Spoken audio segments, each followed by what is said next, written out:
We have a guest now. Where is my guest? Hello, Marshall. Hi, good to see you again. Hey. Good to see you, Marshall. Marshall is, how long have you been with the team now, Marshall? Ooh, just about a year, maybe coming up to a year and a half now. A year and a half with the Command team, working on both the professional version of Command and on the, what you call it, the civilian version, as you guys say. Yeah. So, welcome to the Matrix Games Showcase. The team is hard work at work on multiple fronts, as we know. You guys have been busy with the professional edition. You're just out of on our annual big event, Command user event for the professional clients. Can you tell us what's happened in the last 12 months with with Command? What was the what have you been working on? So as mentioned, the Command team has been very busy as usual. In terms of what we're working on all the exciting features that were included on the recent version 108 update. So we have in there the GNSS disruption, drone autonomy levels, pincushion view, and many more. In addition, we're working or have worked on 2 different DLC packs, plus a series of updates to the Professional Edition. We also have the official simulation manual, which is an endeavor that is likely to take some years to finish, if ever, at the rate that the sim is continuously being enriched. It really has been a remarkable year, and again, glad to be back here to talk about it and share that with everyone.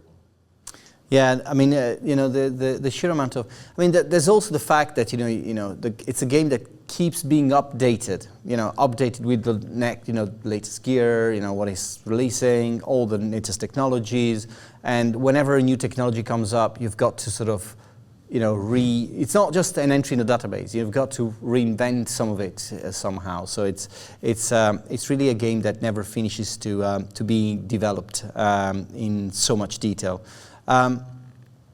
What is it are the sort of the biggest challenges of working on both the consumer and professional version? Is it like something that you have to decide how to allocate time? How does that work within the team?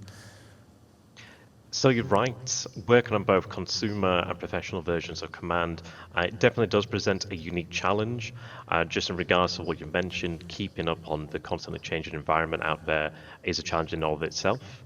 So it requires a careful balancing act between simplicity and approachability. So we have advanced features, and then we've also got to make them function. So you do have to manage that, and it can be quite a complex code base and ensuring performance as well as the scalability, reliability, which kind of leaves us with goals for 2 wildly different user communities. So yeah, you have to carefully differentiate there between the game flow in civilian and professional and the workflow there, as well as cultivating and maintaining separate support and documentation channels. And of course, the price has to be right for both. It's certainly a delicate path to follow, and it's definitely not for everyone. But we're happy that we're making a good show of it. And I think this is reflected in how satisfied the end users are with the end product on both civilian side and professional side. That's absolutely true. I think the real challenge is always to keep both customers happy in a way, right? What is it that you guys are working on for the immediate future? Is that something that you can tell us right now? Oh, happily.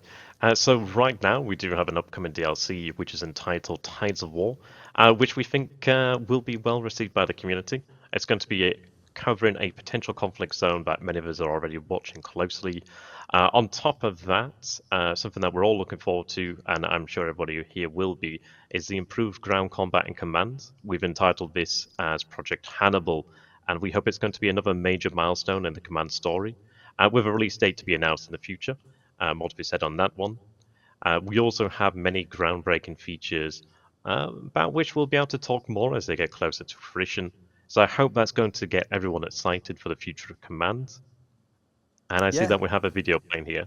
Yeah, I mean, is this Tides of War? This is Hannibal. This is our upcoming ground combat. Yeah, so that's I think I've seen in the chat earlier on, it's ground combat for Hannibal. sorry, for Command, this is one of the most requested, additional features for the game. So it's great to see that you guys have been busy working on it. But before we jump into that, can you tell us a bit more about Tides of War and what this DLC, what you can expect for the DLC? So in the upcoming DLC Tides of War, this is going to be taking place to the South China Sea, where tensions between ASEAN and China have inevitably come to a head. This story is framed around a exercise known as A625.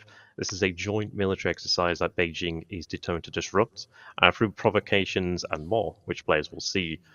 They will also have the opportunity to try and manage that. So over several connected scenarios, players will experience that escalation firsthand, starting with maritime harassment by China's militia forces and building all the way up to a large-scale regional battle. It's a campaign that's both political and military in scope, and it lets players step into ASEAN's shoes as they try to safeguard their independence as against a much larger rival. The DLC has a core focus on I guess, on gameplay elements. And every DLC has done that, right? For every DLC, we've tried to sort of focus on specific gameplay elements that would sort of emerge better with the scenario design and how the DLC flows. What is the angle here for Tides of War? So that's a really good question. With Tides of War, the big innovation that we're introducing, and this is one that we feel is going to be really well received, is the continuous loss script. So essentially what the continuous loss script means is the losses you take in one scenario will carry over into the next. So this means your early decisions, such as what you commit and what you hold back, as well as what you're willing to risk, really do shape your chances in the final battle. We really do feel that it's going to add something of a survival element across the campaign. It's going to force players to think long-term rather than scenario by scenario. Long gone are the days of where you get to the end of the scenario and in the next scenario, okay, you've got what you started with there in perfect condition. So instead of that, we're going to be focusing as well. We're going to be shifting away from a focus on specific platforms. So we built the design around escalation itself, about how a series of confrontations can spiral from warnings and a harassment into full-blown clash of fleets and air forces in the South China Sea. So I think it's going to be quite exciting. The continuous loss script is really, really quite remarkable, and I think it's going to change a lot about how this DLC will play versus earlier ones. So I think it's quite cool. That's really cool, really, really cool. And I think, again, leveraging on one specific aspect that's crafted for the scenario just makes the DLC worthwhile on its own. How much content, though, will we have on Tides of War? Is that a lot of content? And also, can you give us an idea of when it will release? So players will get more than in our previous showcase DLCs. As mentioned, we're moving away from focusing on single platforms.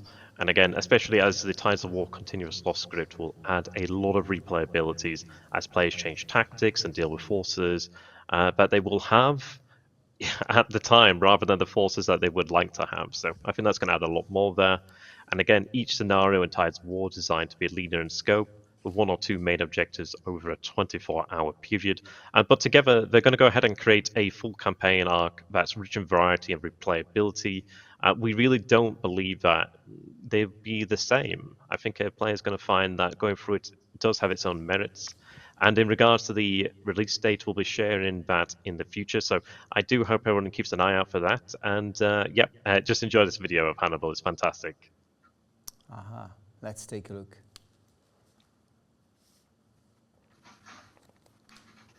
I'm sure everybody would love that.